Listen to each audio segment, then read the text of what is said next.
നമസ്കാരം. മംഗല്യപ്പന്തലിൽ നിന്നും ജീവിതത്തിന്റെ പുതിയൊരു വസന്തത്തിലേക്ക് കൈപിടിച്ചു കയറിയ പുതുമണവാളനെ മണിക്കൂറുകൾക്കകം മരണം ഹെലികോപ്റ്റർ അപകടത്തിന്റെ രൂപത്തിൽ തട്ടിയെടുത്ത ദുരന്ത വാർത്തയുടെ ഞെട്ടലാണ് അമേരിക്കയിലെ പ്രവാസി മലയാളി സമൂഹം.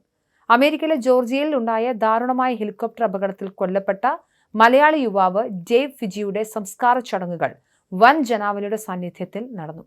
ജോർജിയയിലെ പ്രൈസ് കമ്മ്യൂണിറ്റി ചർച്ചിൽ വെച്ച് നടന്ന വേക്ക് സർവീസസിന് ശേഷമാണ് ശനിയാഴ്ച ഗിവിനെറ്റ് മെമ്മോറിയൽ പാർക്കിൽ ഡേവിസിന്റെ ഭൗതിക ശരീരം സംസ്കരിച്ചത്. ബന്ധുക്കളും സുഹൃത്തുക്കളും അമേരിക്കയിലെ മലയാളി സമൂഹവും അടക്കം വിങ്ങിപ്പൊട്ടിയ വൻ ജനക്കൂട്ടമാണ് ഡേവിന് അവസാനമായി വിട നൽകാൻ എത്തിയത്. ജോർജിയയിലെ ഡോസൺ കൗണ്ടിക്ക് സമീപമുള്ള വനമേഖലയിൽ കഴിഞ്ഞ ദിവസം രാത്രിയാണ് അമേരിക്കയെയും പ്രവാസികളെയും ഒരേപോലെ നടുക്കിയ ഹെലികോപ്റ്റർ അപകടമുണ്ടായത്. വിവാഹം കഴിഞ്ഞ് മണിക്കൂറുകൾ മാത്രം പിന്നിട്ട ഡേവും ഭാര്യ ജസ്നിയും പൈലറ്റ് നിഖിൽ നഗുൽക്കറും സഞ്ചരിച്ച ഹെലികോപ്റ്റർ നിയന്ത്രണം വിട്ട് വനത്തിലേക്ക് തകർന്നു വീഴുകയായിരുന്നു. അപകടത്തിന്റെ ആഘാതത്തിൽ ഹെലികോപ്റ്റർ പൂർണ്ണമായും തകരുകയും മലയാളി യുവാവായ ഡേവ് ഫിജിയും പൈലറ്റ് നിഖിൽ നഗുൽക്കറും സംഭവ സ്ഥലത്ത് തന്നെ ദാരുണമായി മരണപ്പെടുകയും ചെയ്തു. അതേ ഹെലികോപ്റ്ററിൽ ഡേവിനൊപ്പം തൊട്ടടുത്തിരുന്ന ഭാര്യ ജസ്നി ഫിജി ശരീരത്തിൽ ഗുരുതരമായ മുറിവുകളും ചതവുകളുമായി അത്ഭുതകരമായാണ് ദുരന്തത്തിൽ നിന്നും രക്ഷപ്പെട്ടത്. തന്റെ പ്രിയപ്പെട്ടവന്റെ അകാല വിയോഗം വിശ്വസിക്കാനാവാതെ അപകടത്തിന്റെ ശാരീരിക വേദനകൾ പോലും മറന്ന് ശരീരമാകെ ബാൻഡേജുകളുമായി ജസ്നി സംസ്കാര ശുശ്രൂഷകളിൽ പങ്കെടുത്തു. ചടങ്ങുകൾക്കിടെ വിറയ്ക്കുന്ന ശബ്ദത്തോടെ ജസ്നി വേദിയിൽ ഡേവിനെക്കുറിച്ചുള്ള ഹൃദയസ്പർശിയായ ഓർമ്മകൾ പങ്കുവച്ചപ്പോൾ കണ്ടുനിന്ന ആർക്കും കണ്ണീരടക്കാനായില്ല. കല്ലുരുകുന്ന ആ രംഗങ്ങൾക്ക് സാക്ഷിയായ ജോർജിയയിലെ മലയാളി സമൂഹം ഇപ്പോഴും ഈ വലിയ സങ്കടത്തിൽ നിന്നും മുക്തരായിട്ടില്ല. വിവാഹ ചടങ്ങുകൾക്ക് ശേഷം വധൂവരന്മാർ സഞ്ചരിച്ച റോബിൻസൺ R-66 ഹെലികോപ്റ്ററാണ് തകർന്നു വീണ ദുരന്തമുണ്ടായത്. അറ്റ്ലാന്റ സ്വദേശികളായ ഫിജി ഫേബ ദമ്പതികളുടെ മകനാണ് അന്തരിച്ച ഡേവ് ഫിജി. ഡേവിന്റെയും ജസ്നിയുടെയും വിവാഹം ബന്ധുമിത്രാദികളുടെ സാന്നിധ്യത്തിൽ വിപുലമായാണ് നടന്നത്.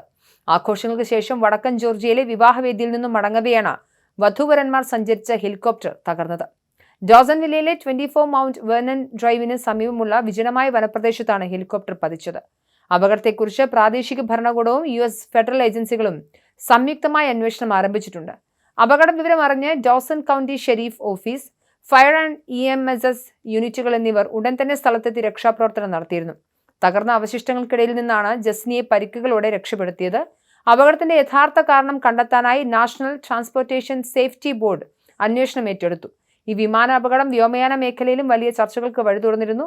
അപകടത്തിൽപ്പെട്ട റോബിൻസൺ R-66 ഹെലികോപ്റ്ററുകൾ ആധുനിക സംവിധാനങ്ങൾ ഉള്ളവയാണ്. 40 വർഷത്തെ പ്രവർത്തന പാരമ്പര്യമുള്ള പ്രസ്ജിക് ഹെലികോപ്റ്റേഴ്സ് എന്ന പ്രമുഖ കമ്പനിയുടെ ഉടമസ്ഥയിലുള്ളതാണ് ഈ വാഹനം. തങ്ങളുടെ ചരിത്രത്തിൽ ഇന്നേ വരെ ഇത്തരമൊരു ദുരന്തം ഉണ്ടായിട്ടില്ലെന്നാണ് കമ്പനി അധികൃതർ വ്യക്തമാക്കുന്നത്. മാത്രമല്ല, അപകടം നടക്കുമ്പോൾ ഹെലികോപ്റ്റർ നിയന്ത്രിച്ചിരുന്നത് ഈ റൂട്ടിൽ നിരവധി തവണ പറന്ന് പരിചയസമ്പന്നനായ പൈലറ്റായിരുന്നു എന്നതും ദുരന്തത്തിന്റെ നിഗൂഢത വർദ്ധിപ്പിക്കുന്നുണ്ട്. യന്ത്രത്തിന്റെ തകരാറുകൾ പ്രകടമാകാത്ത സാഹചര്യത്തിൽ ബാഹ്യമായ ഘടകങ്ങളിലേക്ക് അന്വേഷണം നീളുന്നുണ്ട്. രാത്രികാലങ്ങളിലെ ഹെലികോപ്റ്റർ യാത്രകൾ നേരിടുന്ന സുരക്ഷാ വെല്ലുവിളികളെക്കുറിച്ചും അന്വേഷണം നടക്കുന്നുണ്ട്. ചെറിയ ഹെലികോപ്റ്ററുകൾക്ക് രാത്രിയിലെ മൂടൽമഞ്ഞും പെട്ടെന്നുണ്ടാകുന്ന കാറ്റിന്റെ ഗതിമാറ്റവും പ്രതിരോധിക്കാൻ പരിമിതികളുണ്ട്. ഇതാണ് അപകടത്തിലേക്ക് നയിച്ചതെന്നാണ് പ്രാഥമിക നിഗമനം.